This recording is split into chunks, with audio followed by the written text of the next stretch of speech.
to the Reality or Not podcast with your boy DJ Reality, aka Sean, and your boy Brian Clancy from Nothing New Under the Sun. What's good with you, Brian?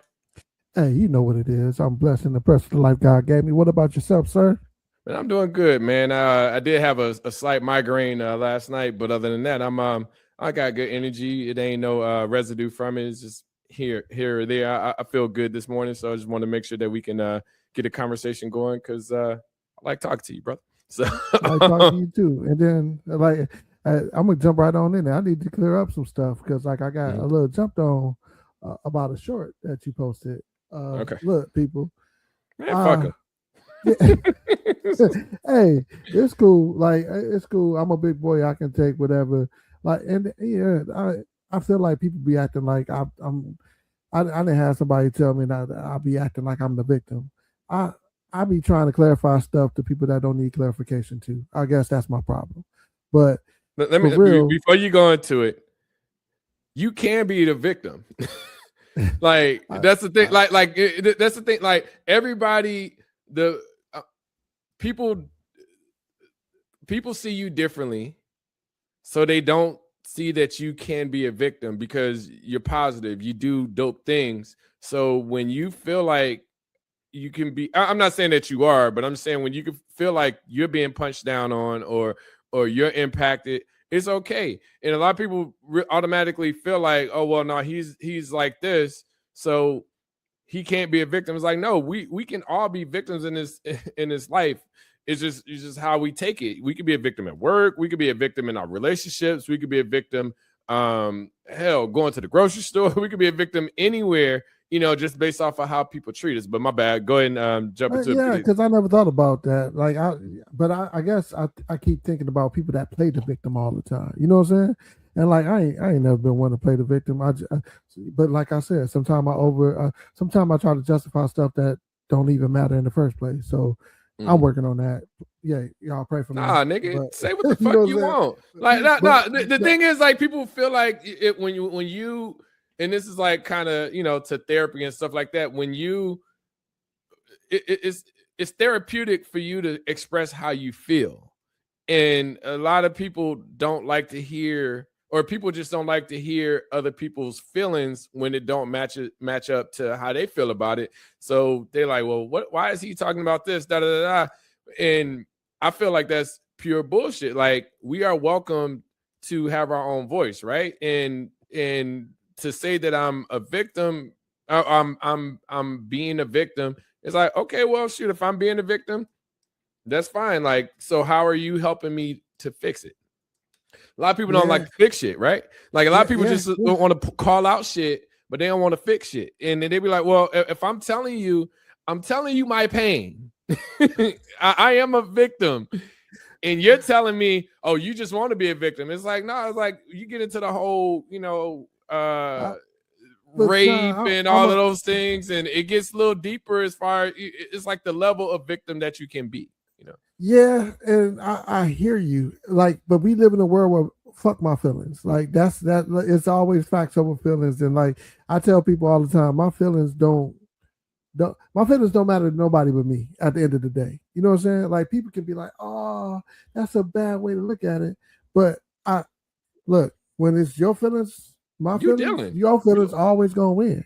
And that's cool. But to me, like, I just all that other stuff, like I at the end of the day, I know my feelings don't matter to people. You know what I'm saying? So that's why when I say that, people be like, "Your feelings matter to me," but I'll be like, "Hey, I got examples where it don't." You know what I'm saying? No, look, it just don't. It's just natural. Like, they can care. It's okay for caring. Yeah. But when you go home, when you go see your family, whenever you're doing things, like, you're not on other people's mind. You may, not all the time, people may think about you from time to time, but I call bullshit on if you're doing something and somebody's like, oh man, Brian posted that thing earlier. Let me reach out to him. Let me see how he's doing. Let me, see, has he gotten past that? Let me check in with him on a week and let me see what everybody don't do that. And I'm not expecting it either, but I'm just saying, like, people feel like they need to justify, it's like family. And that was one thing I wanted to talk about too. I mean, we ain't got to jump to it right now, but it's like, yes, I care about family, but the family dynamic is different, or the friendships are different. Like, we're not in the same space no more. Like, me and you waking up, I don't know, at 7 o'clock, 8 o'clock on a Saturday, like, hey, let's go ride bikes. So, hey, let's play Castlevania type of shit. It's like, I could walk across the alley and be like, yo, like, what are we doing? You can be like, hey, what you do? But that's just not what it is anymore. Like, life has changed, within that dynamic, whether it's family, whether it's friends, etc., that we don't have the capacity, I want to say the capacity to care as much, but we're just not within the proximity as much to be like, well, that person, I see this person on a regular basis, so I'm gonna care about them more. You know what I'm saying? Like, that's when you start to get a little older, you start to focus more on family and stuff like that.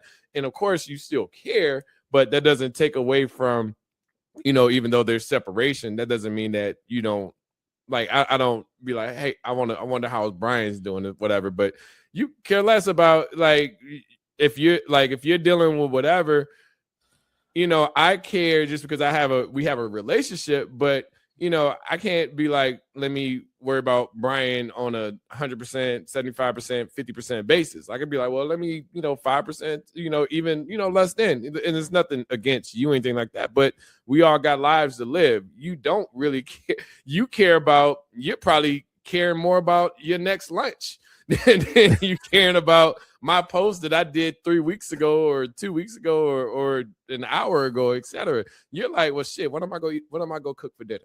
You know what I'm saying? That could be on your mind for an hour, you know what I'm saying? A half an hour to try to figure that shit out versus like, man, what was Brian really talking about? Let me delve a little bit deeper and figure out, like, because I know that he feels that he's a victim, and then you're saying I'm not a victim. Where's this dialogue coming from? Yeah. So the small amount of time that you're carrying, it doesn't matter to me because I know you don't care. So it's sickening, right? Yeah, it's sickening, right? It's this total thing, but like, it's, you have to check up on your people at times, but you can't be consumed with it at other times. So like, but I'm gonna get back to what I wanted to say. Look,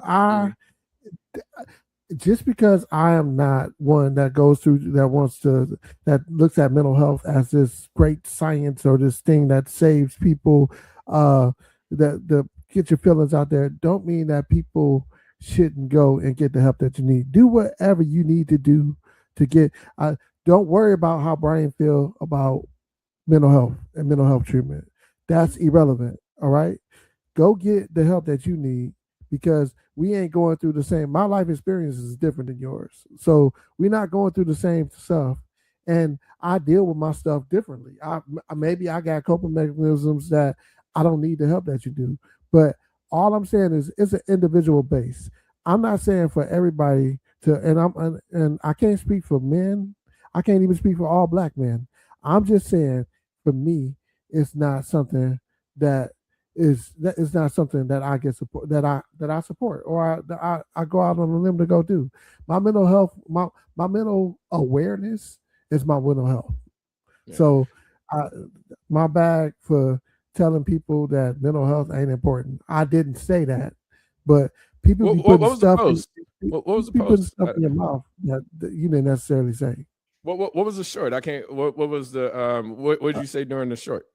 A Black man is not afforded mental health. Hey man, and I said just don't.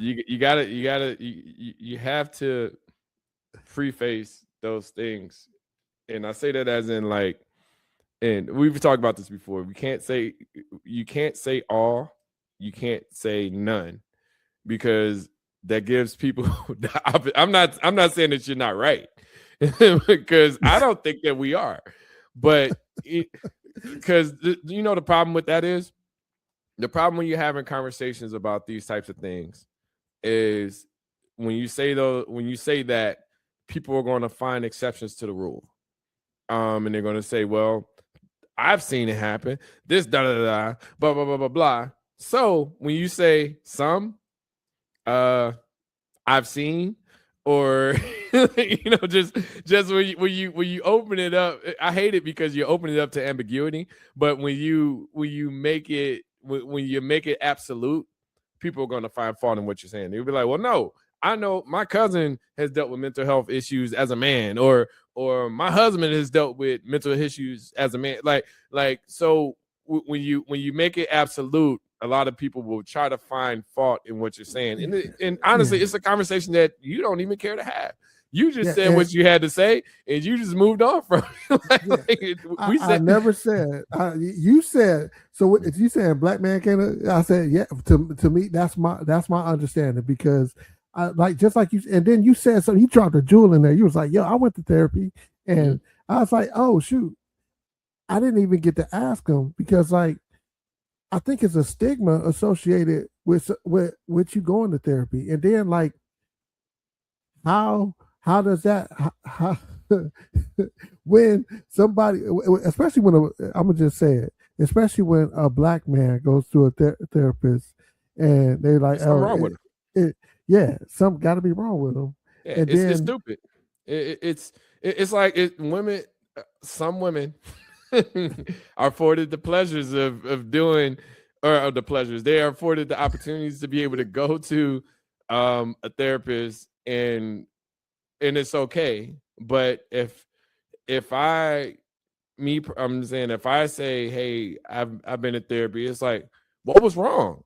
Were you were you about to die? Were you on suicide watch and stuff? I was like, no, I was just having someone to talk to, outside of, I don't have anyone in my house or anything like that, but outside of your relationship or outside of friendships, etc., and being able to clear things out and try to figure out, just figure out life in general. And I'll say this: I think therapy can be important to some. It's not required for others. It's not required for all people. Certain things can be therapeutic. I've learned that cooking is very therapeutic for me. I've learned that working out is very therapeutic for me. I learned that me doing Lego sets is very therapeutic for me. So if you look at, posting memes is therapeutic for me. So if you look at what I've done past 5-10 years, building Lego sets, working out, cooking, and what does I said? And posting memes.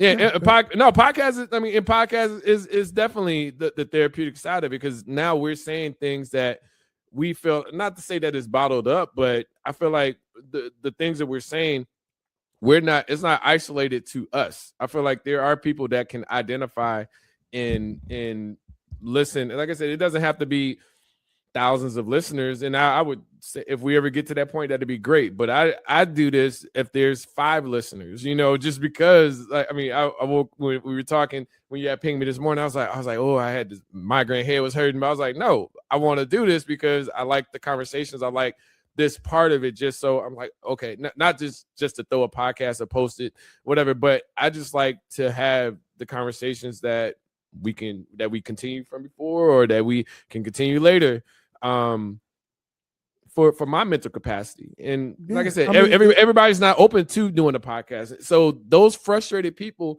need somebody to talk to. And sometimes I try to, I'm not your therapist. Don't talk to, you can drop information to me and I'll listen, but I can't solve your problems, because you are the one that has to solve your problem. Now, if it's something that you'd be like, hey, look, I'm dealing with this, I don't know, financially, I'm dealing with this, cool. But I can't solve your emotional problems. Because that has to be something that you have to, I can be, I don't want to say a catalyst, but I can be a part of the problem, where I can work on something that, that's impacting you as far as your emotions. But until you can get past that emotional side, is on you. I can't control how you feel emotionally. If somebody say, I don't know, if somebody says, hey, I can't trust you anymore, fuck, what could I do? I can't, there's nothing I can do to convince you to trust me unless you want to trust me. Or if you say, hey, I don't believe, I don't believe this will work.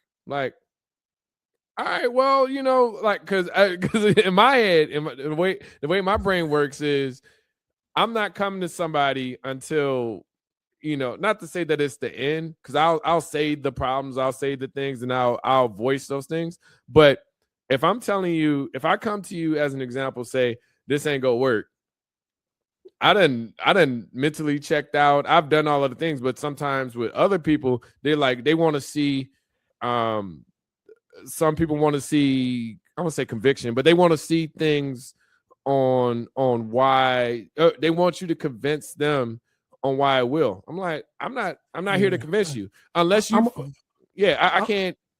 I can't do that part. Like, you know what you want to do, and I'm not going to be the coin flip to decide if you want to do it or not. You either want to fix it or you don't. And if you don't want to fix it, I'm okay with it. Like, the whole idea of agreeing to disagree, that's cool. So Sean, the other part of that is like, and I just had a conversation about this last night, so it's fresh in my head. The whole part about, if I am a firm believer, if you don't want me around, then don't talk to me. Like, I'll remove, if I'm the problem, I'll remove the problem. Right? Like, that's no problem for anybody in this world. Right?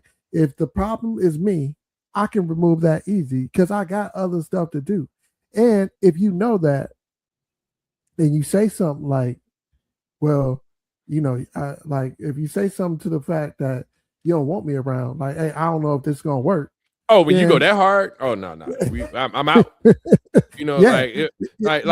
Unless you're to the point. I mean, because the problem that, and I think I don't think we think the same way, but I think we think the same way. I think we think like, not like men, but we think as in, we talked about this last podcast. We're problem solvers, right? What's the problem? How do we fix it? We go from there. If you're telling me that I'm 100% of the problem, then take me out of the equation. So if you want me in the equation, then now, okay, don't, like, if you me and you have conversations, right? Mm-hmm. And within those conversations, if you ever say something that's like, I want to say negative, but if you say something like, man, that's why I don't fuck with you in the first place, I'm like, oh, okay, cool. Well, if that's the case, then we keep it, like, separate, keep it moving. That's why I never, like, I don't argue with people. I don't because I feel like I can say hurtful things, and most of the time I want to say I don't mean them, but, like, I try to not be, I try to be careful of how I am with people's feelings, because when people say certain things towards me, I take them as absolute. If you say, like what I just said before, I don't fuck with you, I'm like, oh, that's the easy take me out the equation. That ain't I'm not trying to figure out how to be in the equation on somebody that says that they don't fuck with me. So there's trigger words that automatically puts me in that mode. And now there's nothing else you can say to me to say, hey, that's how you felt. And now you can't take it back because you done said it. You know what I'm saying? So, like, hey, I'm out. Like if I'm the problem, if I'm 50% of the problem and it's bothering in your life, hey, that's cool, because I ain't gonna say friendships take work, but like, when you out here trying to help people, or you out here being a help, or when most of your friends are people that basically, I ain't gonna say it's taken from you, but basically, like, you got energy, right? And if most of your friends taking that energy and not replenishing it, or they feel like it's not enough, then I'm cut. Like, look, I don't have it. So I heard Evelyn come out of you with that. She's like, "Oh, I'm gone," like, because that's that's just in the nature. Like, because I've heard her say, "Oh, you what myself? Okay." see now I'll say this. The problem, I would say the difference between me and my mom is, my mom won't say it. She'll just cut you off. And you won't know that you're cut off. I will say directly, oh, well, shit, fuck it, then we good. We good. Like, I ain't got to talk to you. Like, I'm okay with, like, my mama. Did I ever tell you the story about Aunt Sank and Lynn and mom?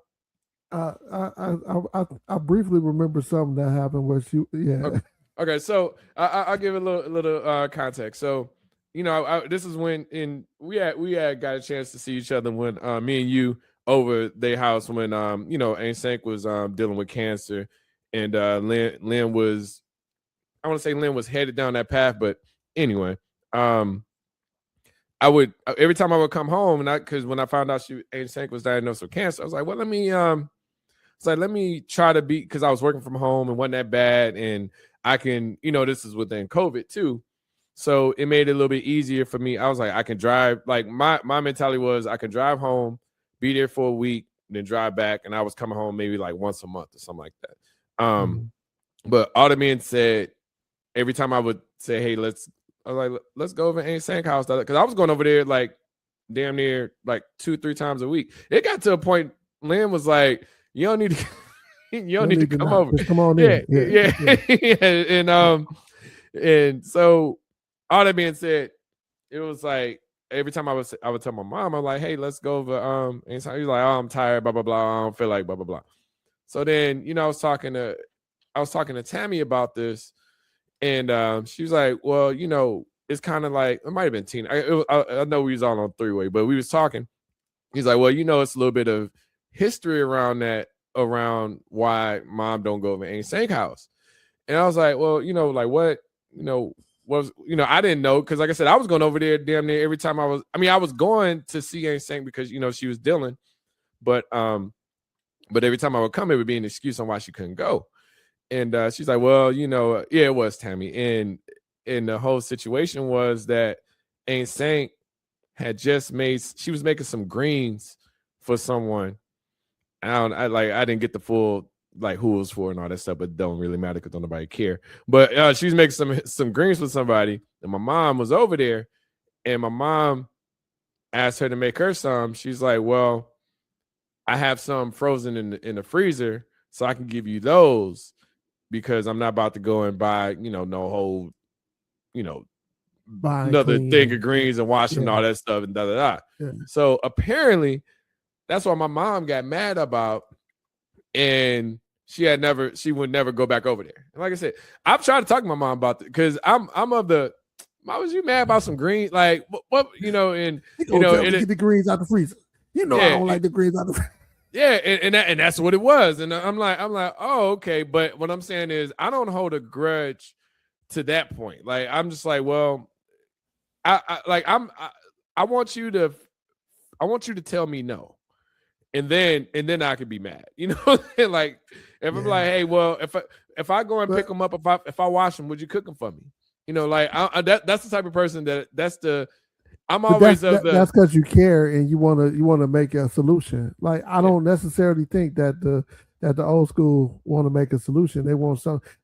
I ain't gonna say they want something to be mad about, but people seem like it was you know, it's always things. But then the other part of that is that, and this is what I didn't know. So, like, you know, I had named the coffee shop after my grandmother's, right? And so it was gonna be B's Donut and Coffee Shop, right? Mm-hmm. So I get it from the grapevine. My sister, actually, my baby sister, told me, she was like, hey, you know, mama kind of mad at you, right?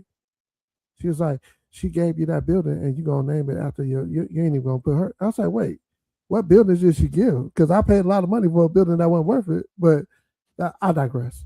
But I was like, yo, so hold on a second. Okay, reel this back. Because like I said, I don't know everything, right? Yeah. I know what I know and what was told to me. So let me ask this question: where was you just said it? So I just want clarity. And like I said, we don't, because I don't want Aunt Jackie mad at me. But hey, they can't tell you for everything. So, but I'm just curious on how was it given to you? It was not in any way, but it was not given to me in any way. Like it Was it started because she as a gave you life? transaction. But was it because she gave you life and gave you the opportunity to go and buy the building? Yeah, yeah. At a premium. This is a premium. I'm talking multiple X's time, but she bought it for. You know what I'm saying?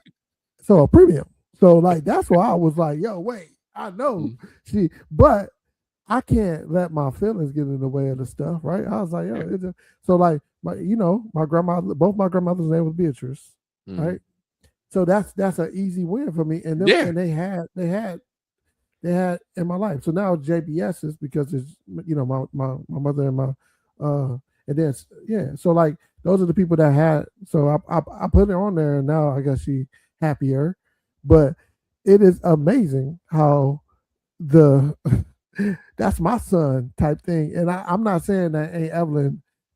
You ain't Evelyn baby, right? And so some of that is that when I talked to her the other night, she was like, well, that's my boy, and then like he working now, so he working good. You know what I'm saying? So like I'm like, she is protective over you, and she always want to be the number one in your life, which I think is one of the reasons why marriage like get a little tricky around us, because when we start putting somebody up on that level where they in between us and our mom, it might be a problem. No, bro. Listen, my mom, like I said, I don't want this to be the mom story, but like my mom, even when I was going over ain't saying, and I don't want to tell Tina's story because Tina's was very close with Lynn, and then it's all like I would go and visit, like not even just ain't saying in general, but like I would say Lynn, like Tina would go and visit Lynn. It's like, well, the conversation was, why are you going to go see Lynn? You came here to see me, and blah blah blah. And I'm like, Ma, we got other family. Like we got other people that we got. Like I'm not coming to. Don't get me wrong. I try. Like sometimes the difficult part with older folks in general. Like say for instance, like because I think there's. I don't want to say disparity, but I would say there's levels or there's tiers to family, right? So I'll say like you have your Aunt Sanks, your Aunt Rosie's, your Aunt Birch, your Aunt Merch, your grandmas and stuff like that, right? And then there's the kids. So, but I feel like the kids have taken on like Uncle Joey, Uncle Charles, Aunt Alice, like. Not all of them, because Aunt Alice is the youngest daughter, but then you have Uncle Mark. I feel like they've taken on traits from the older folks that we're not used to. So, and I'll say that as in, my mom just wants you to sit there and not do nothing while the television is on. Whereas my mentality is, let's go do something. Let's go grab food, or I don't want to just sit in the house for 5 days straight and then drive back to Atlanta. Like I'm like, well, as I mentioned, for the family dynamic has changed where I'm not in the same space or capacity to be able to see family on a regular basis. So those are my opportunities to go and see Aunt Bert or to go and see Aunt Alice or to go like or seeing like those are my opportunities. So it's almost like I don't want to say an entitlement thing, but it gets to the point where it's like, well, you came here to see me. I was like, no, I came to see you, and I came to see the rest of the family because you have kind of separated yourself from just kind of isolating yourself to be alone, where I'm trying to get away from that isolation because I'm automatically alone. You know what I'm saying? I'm the only one Aunt Paulette's down here, and our cousin Larry is down here, but I don't have the capacity like you are in a town. Down there too, right? Huh? Greg's still down there too, right? No, he in California. Oh, Tina actually just Tina was there for her birthday last week. He took them out, whatever. But I want to say what's her name? I can't think of it right now, but I'll think of it in a second. But Greg's daughter, I think she moved back. Fuck, I can't remember my cousin's name, but starts with an A. But anyway, she was down here, but she was back and forth, and I don't know. And I tried to connect with her when she moved back down here, and like I said, I reached out once or twice, and then after that, I'm like, all right, I'm doing the most, and I just keep it moving. But all that being said, you're in a space. I'm saying my mom, she's in a space where she still has some family members that she can still go and visit, where I don't even have the capacity to do that. So I feel like sometimes she takes that for granted, where, she could have visited Ain't Sank. She could still go visit Ain't Bird. She can, she can see, well, I mean, Tone passed too, but being able to see the people that's still family. I don't have that capacity. So it's almost like when I go and do it, it's like, well, what are you doing? It's like, I want to go da da da. I was like, yo, I don't want to just go to Myers. That's not all I want to do. Like, I don't want to. Like I said, it's some real ownership in there that our parents have. Because like when I tell my mom I'm coming home, I'm not necessarily coming home to see her. You know what I'm saying? Yeah. I'm coming home to take care of business, and then like it's crazy to me how I can fly or I can drive 1,200 miles and still got to go and see people at their house. That's wild to me. You know what I'm saying? Ain't nobody invite me out to go bowling. Ain't nobody. No, it's not, bro. It's not happening. And the sense of entitlement, like it's. And I want to say it's just my mom, but I just feel like the comfort zone of people come. I'm like, yo, I can't see everybody when I go home. Like I try to see. Like I had to try to find balance. I was like, well, Lynn's already over at St. House, so like that made it a little bit easier. Yeah, so I get to see her, and hell, I like last time, that one time, like Uncle Mark, Aunt Paulette had drove back. She had drove with me, so we was all just over at Aunt St. House, So, but that was like you said, I was able to see everybody at once, but I don't have the capacity to see everybody. I'm tired for one. I just drove 16 hours. And two, I got to see my mom. I can't be nigga, like not the last time, but the one time when I came home when you had got the trucks and we was clearing all the stuff out of the house. I was like, bro, like I was fucking tired. You know what I'm saying? And mind you, when it comes back and says, you just threw away my stuff and da da da, I was like, no, I was trying to get your house clear for one. And two, figure out like I don't, God forbid, but if she passes, all that shit goes in the trash. Like I'm not like if anything is salvageable, that's fine. But I was like, I'm not gonna sit up here and try to rummage through all of this stuff. I have enough stuff in my house.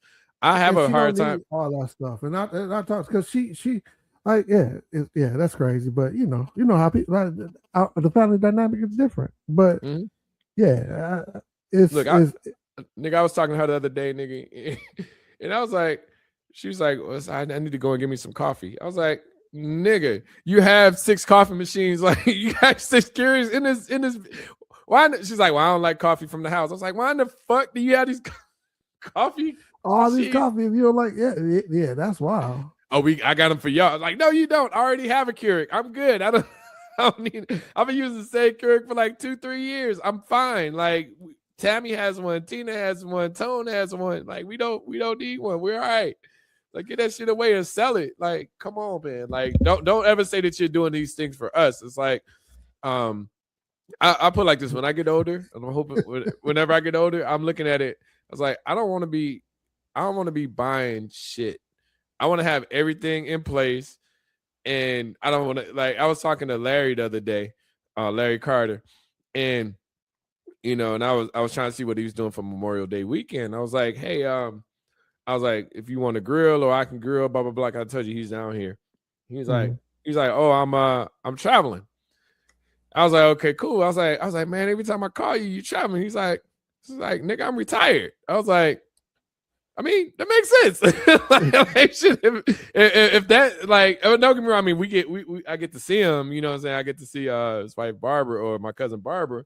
But it's just one of them things. It's like, no, I want to get to that age where it's like every time somebody hit me up, like, man, cause he hit me, it's like, yeah, I'm headed to Jamaica. It's like I hit him up this weekend. It's like, oh man, I'm headed to Phoenix, and I'm like, okay, cool, all right, keep it moving. I want to get to that point within that. And like I said, there's no dissension between that dynamic. Like I feel like sometimes the older folks, in a sense, I said some can get like, damn, nigga, you always going to Phoenix, or damn, you always da.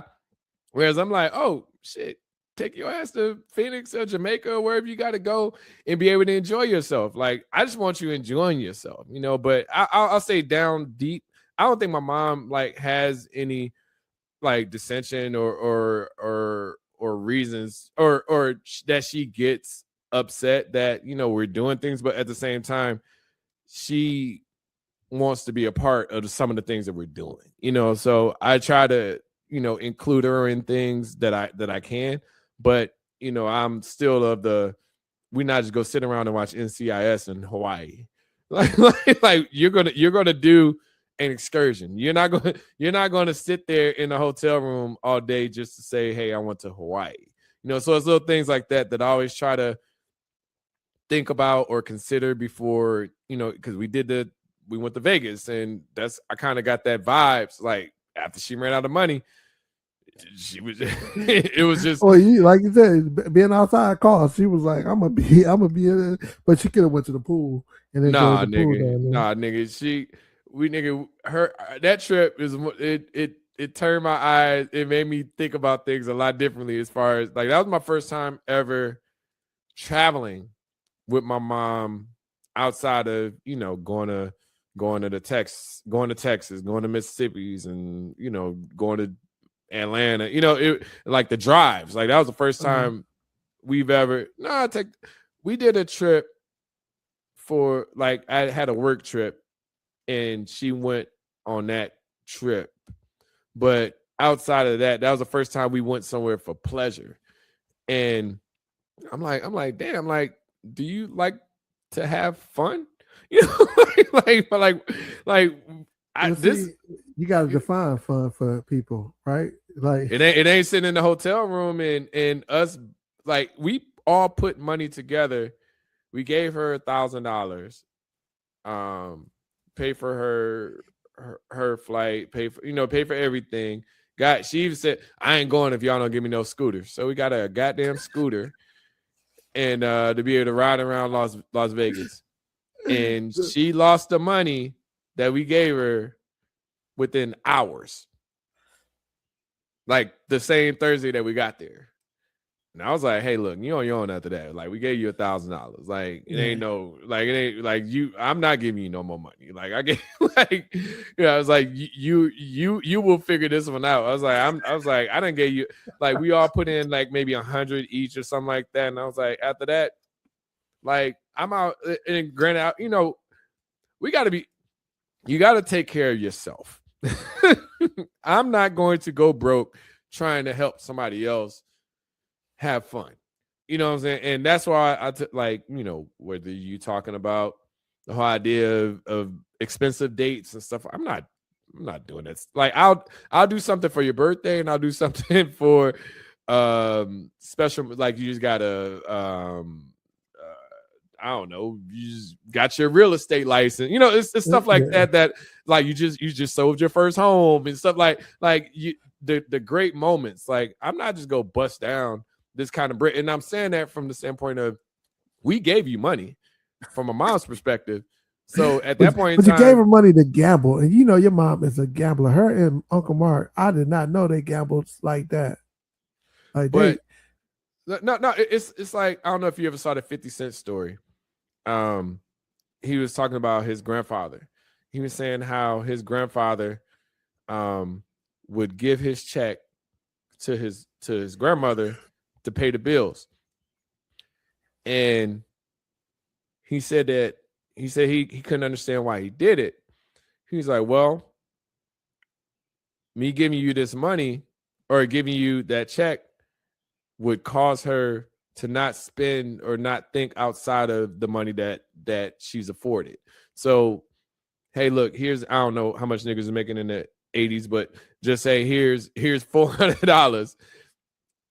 Pay the rent or pay the mortgage or whatever you got to pay, and then that's what we have to work with so if he's keeping the check, it's like it gives the opportunity to say, well, let's do this. Da, da, da. It's like, no, you have the money. Now, like he was pretty much saying that he said that me giving her the check was keeping her perspective on what we could be afforded throughout life. You know, and I was like, that's a unique way to take it, because if she has all the money, then now it's either not she's going to fuck it over, but she's going to live within her means of the things she asked for or the things that she expects. I mean, that's how that's how the story. That's how I had to teach my kids how much money is worth, right? Because I used to take them school shopping and be like, yo, they was like, can I get this? Can I get that? Can I get this? Right? And I was like, okay, y'all spending a little bit of change. Like y'all don't even know. So then I was like, you know what? Y'all got $400. Each of y'all got $400. That's it. Now it got a lot more strategic. It was like, but if I get this, then I can't get no shoes, and I can't do. And I'm like, yo, that's how life works. You know what I'm saying? So I like now they make a decision. They're like, hey, Dad, no, that's it. That's a budget. Like y'all got your money.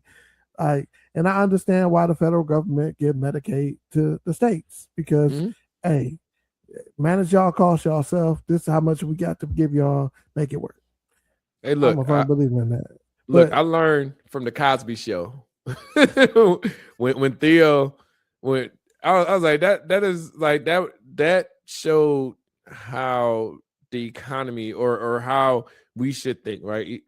When Bill took him and had him looking for an apartment, had him looking for a job, had him supporting the girlfriend. It was such a dope way to explain this is how money works. And I remember at the end of it, he's like, Theo was like, well, you know, I think he said, I'll just eat cereal or something like that. He took some money back. And then Bill was like, do you plan on having a girlfriend? He's like, yeah. He took all the money. that was the end of it, you know? So, but we don't understand, like, when we had to get, I hate this, and I will never preach this to any, like, to that level, but if I wanted school clothes and stuff like that, I had to go and pick blueberries. I was telling somebody the other day, I was like, yeah, I used to pick blueberries. It's like, man, like $2.50 for that big old bucket. Man, and I'm gonna rewind this. Like that, if anything is rigged, that's what's rigged. You be like, man, I've been on this bush, because you got to clear a whole bush before you can move something. And like these, like it seemed like they've been picked over already. But that's how they made us do it. Oh, that's how, like, we literally, like, you better clear that bush. It's like we had to do that shit. Like that was just kind of taught to us, like, almost. I mean, it's a good. I think lesson. That was etiquette. Like that was etiquette. Like you don't move bush to bush, so somebody come. Yeah, you clear the bush. Yeah. No, we didn't have to do that shit. We could have literally picked all of the big blueberries and kept going down the bushes and fucking up for other people that came after us. But we didn't. Them niggas went, like, the people that was actually that owned the blueberry field. I'm pretty sure they went like, man, they went over there and picked on row 39, and then like they didn't care. You know what I'm saying? But one thing I did learn about that, like you say, $2.50 a bucket, right? Yep. I remember seeing, like, you'll see, like, that's how much we got paid. But then if you try to buy them, it was like $4 and some change. You know what I'm saying, to buy the bucket. You know what I'm saying? So it was kind of like, so it showed like, okay, you are a service, but this is how we operate as a business. You know what I'm saying? Like on the lower end, even if it's like $2 a bucket, if you got enough people, you can make a nice little amount of money just from people just as a service. Now I got a question about that, because it's times have changed, right? When we did it, like you said, nigga, we picking blueberries now professionally. Wait. Now it's child labor, so you can't get out there. So now kids under 14 can't pick. Oh really? Oh damn. Yeah. No. I'm talking about us professionally in corporate world. Like I mean, you talked about, you know, you making the company millions and you over here making, you know, 6 figures, but yet they made 5 or 6 million off of your idea. A quarter. Yeah, a quarter off of Yeah. the transactions that I did, right? Yeah. So, but like, no, it's changed. So they didn't shut the door on the kids. So like, and this is what Yeah, I was kind of picking frustrates blueberries at me at with. at 5, nigga. That's crazy that 14 is a cutoff and shit. But yeah, Yeah, nigga, like 14. soon as I was old enough, like I used to hate like have to tie the thing around my waist, and I was picking like I'm sure motherfucking Harriet basically Tubman in this bitch. Like that shit is terrible. Man, yeah, and I'm telling you that 250 probably took about at least 45 to an hour to get Yeah, that bucket full, and then yeah. like they'd be like, it ain't all the way full. You be like, And damn. they better be clean too. Like you better not have no green ones in this. I'm like, God damn. Like nigga. So like, do you think like if they like back in the day, like we didn't have all this organized stuff. It was like we used to go and play basketball. Uh, like you said, we used to pick blueberries, deliver newspapers, and all that stuff. Mm. All this stuff don't exist anymore. Do you think that's better or worse for these kids that's out here?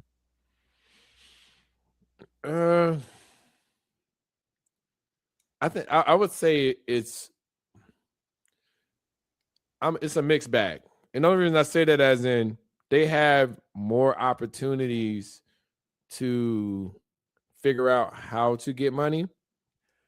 But I feel like I want to say there's less, but I feel like there's less people taking advantage of it. And I say that as in like, say for instance, with us, like we automatically like we were trying to figure out how to, it was ingrained in us. I don't know why, but it was ingrained. Well, I know why, because if we didn't do it, we didn't have shit. Yeah.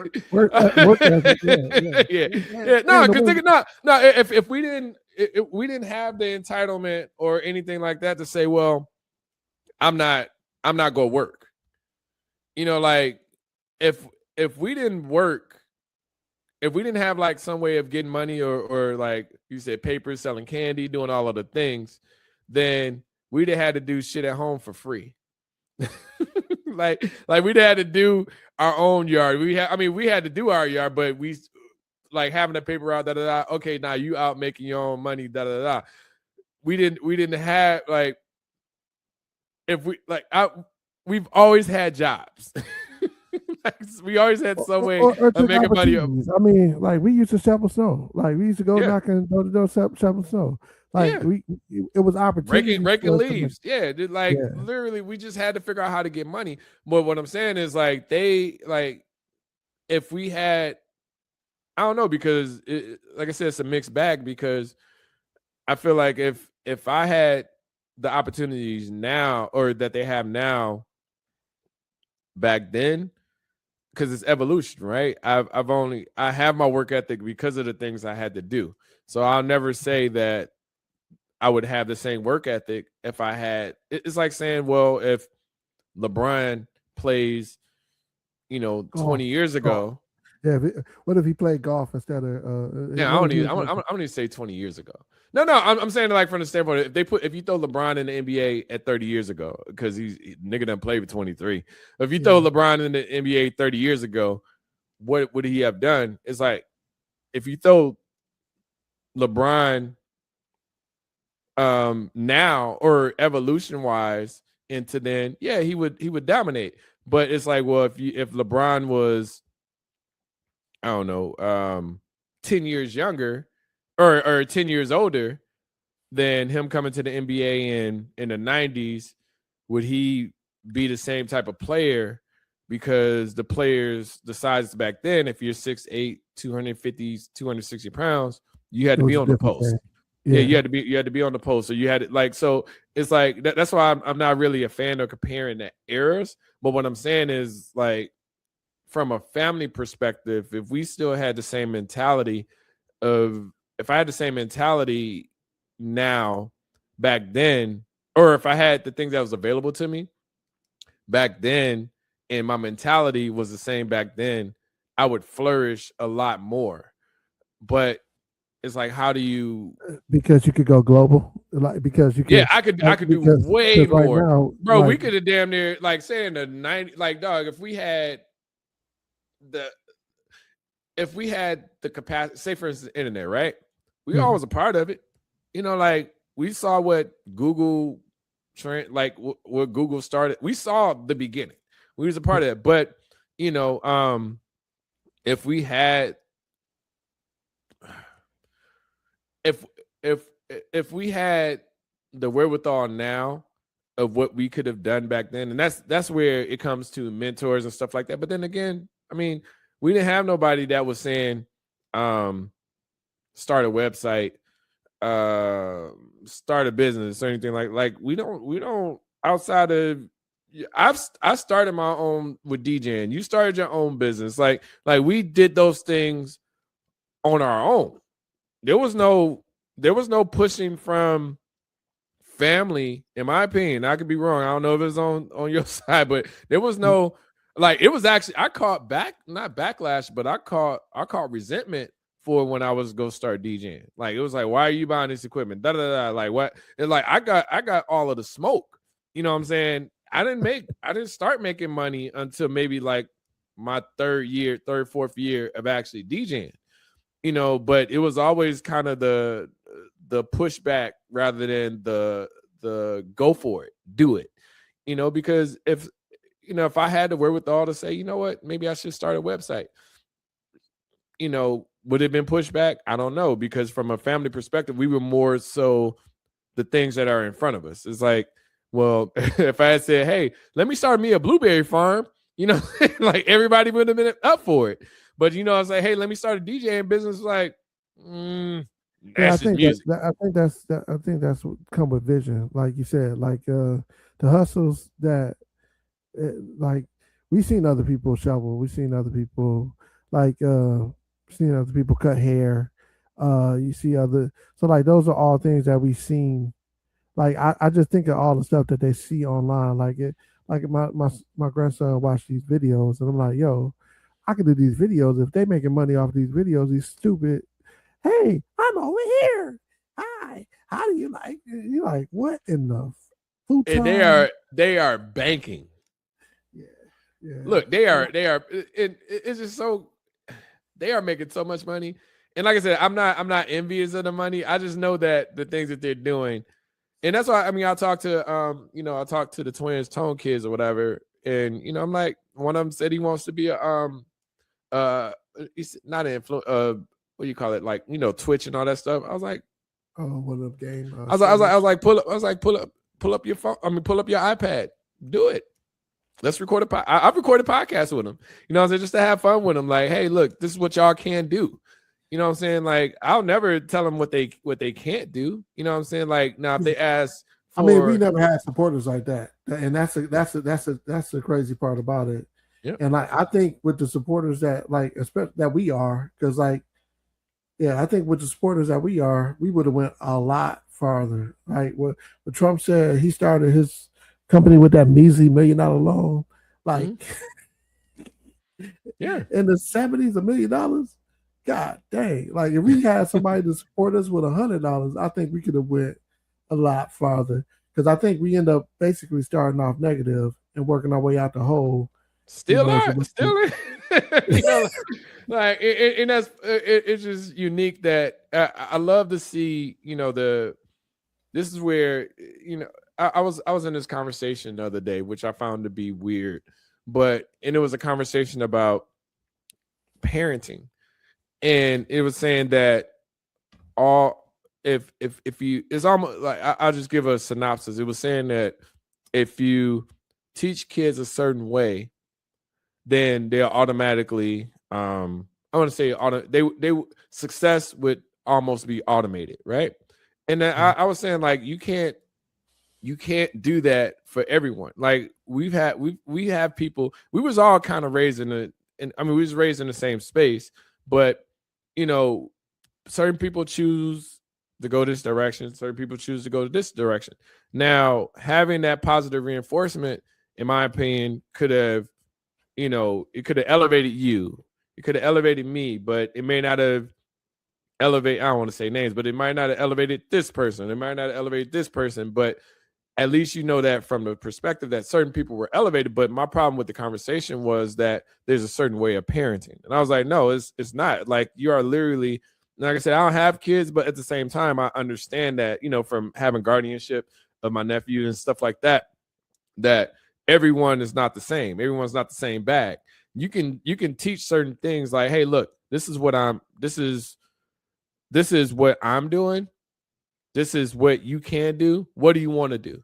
Now, when you choose, because it's the whole fork in the road thing, right? You can either choose to go this way, you choose to go this way, or go straight. It just depends on the type of person or the person on which direction they're going to go.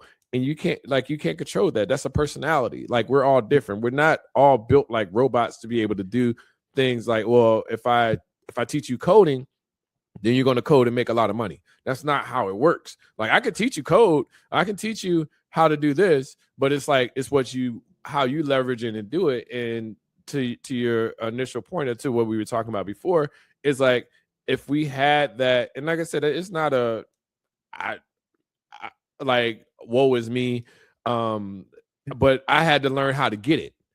And if we were taught some things a little earlier, then the path would have been easier. But and this is one thing I want to get to. Like, one thing that bothers me the most is that, where was I going with this? It was literally the idea that, no one's going to drive you. No one's going to. You should be your own driver within what you're trying to do within life, right? It's just the direction that you're being pushed. And for us, I would say directly, there was no, like I said, we've had father figures, we had people in our lives, but there was no, hey, go and get your degree. Hey, go and start your business. Hey, you should do it like this, blah, blah, blah. Like, we don't have like clear examples, but this is where I gravitated towards the Bill Cosby's. And I don't know, that Cosby Show was literally like one of the main things that was one of my life starters. Like, it's one of them where you've seen success. And like, I did have people saying go to college to get a degree, but nobody was investing in that. And that's the piece that I'm saying. Like, everybody's like it, and even now, a lot of people take credit for helping me be whatever, to get done whatever I got done, but there was not a lot of investment in me. You know what I'm saying? And the difference is, I don't like that credit. Don't take credit for. I had to be in. It's like niggas talk about out the mud. Like, nigga, we had to get it out the mud. Like, and granted, I character. Nah, fuck all that. Like you already have the character, Brian. Like, Brian, you personally are a unique individual that I've seen from, I want to say start to finish, but from the beginning, that you were driven. You were like, you didn't have, like, you just, like, if you say, if someone came to say, Brian, this is how you can get to the NBA, and I will work with you from, I don't know, 4th grade, 6th grade and up to be able to get you to the NBA. All you got to do is do it. All you got to do is this. You would have done it. That's what I'm saying. Like those are the types of, like, people have those type of people in their lives now, where you got people that's damn near, like, we got 3rd grade rankings of NBA players, you know what I'm saying, or of the top basketball players now. If you had gave us the opportunity, like, we try to get into all the basketball camps. We try to do whatever it took. Hell, I remember running across country just so I can have the opportunity to get up, so I can have endurance to be on the basketball team. Like, it's like whatever you told us to do, we would do it. But we just didn't have that behind us. Like, if you say, hey, Sean, if you can work out for 6 hours a day to be able to get to the level of being an NBA player, I would have worked out for 6 hours a day in 7th grade, in 6th grade, in 5th grade. Give us a facility, nigga. We could barely find places to hoop. You know what I'm saying? Like we would, like, rims are being taken down and put back up in Craig, like, on a regular basis. They didn't want us hooping. Like, they didn't want us hooping in the summer. Rims are being taken down in the summer. I'm like, bro, like, this is the best time for us to hoop. This time we got. Yeah. Yeah. You know what I'm saying? Like we literally had it against us to not I want to just say strictly hooping, but just from a how we were being driven. And we had to just kind of, like I said, with you are a unique individual that if you knew you were pushing to get to the next level one way or the other hella early. Like from selling candy in 5th grade, 6th grade, and shit like that. Like you knew the hustle. Like, well, shit, if I don't sell candy, nigga, I ain't gonna have no money. Like, well, how do we get? Gonna get me so far? I got if I want this. How do we get to the bag? You know what I'm saying? I gotta do something different. Yeah. So if you put that, if that energy was dripping, like we didn't have that, and like I said, I'm not a woe is me type of nigga. I figured it out, and I'm still figuring it out life. But it's just like it's certain people that have that, and there's certain people that don't. You know what I'm saying? So it'd have been nice to have someone pushing you that, like, it was just giving you the nudge to say, hey, nah, come over here with me. Let's figure this out. Or I mean, because nigga, we was going to engineering camps and stuff like that. Like we were trying to do like whatever we could sign up for, we were doing. You know what I'm saying? So and what I knew about, you knew about. Yeah. So it's like what was afforded to us, we took full advantage of, but there's so much more that they're afforded to now that, and this goes to the original point, that we would kill it back then if we had those things like available to us to say, well, no, if you told me, like, it wasn't even in my head that, from a URL perspective, nigga, you could create a URL on your own.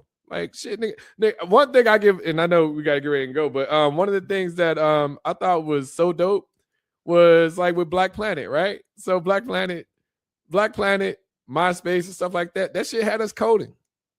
We were coding. Yeah, it was customizing your own page. Yeah, I was like, how do you? I don't even understand how niggas don't know HTML. Like you ain't gotta know it like remember it or anything like that. But I remember writing a href links and putting all that data within a platform. To be able to show my freaking photos or whatever from from college and stuff like that or whatever. But that was a time, man. Like, I don't know that.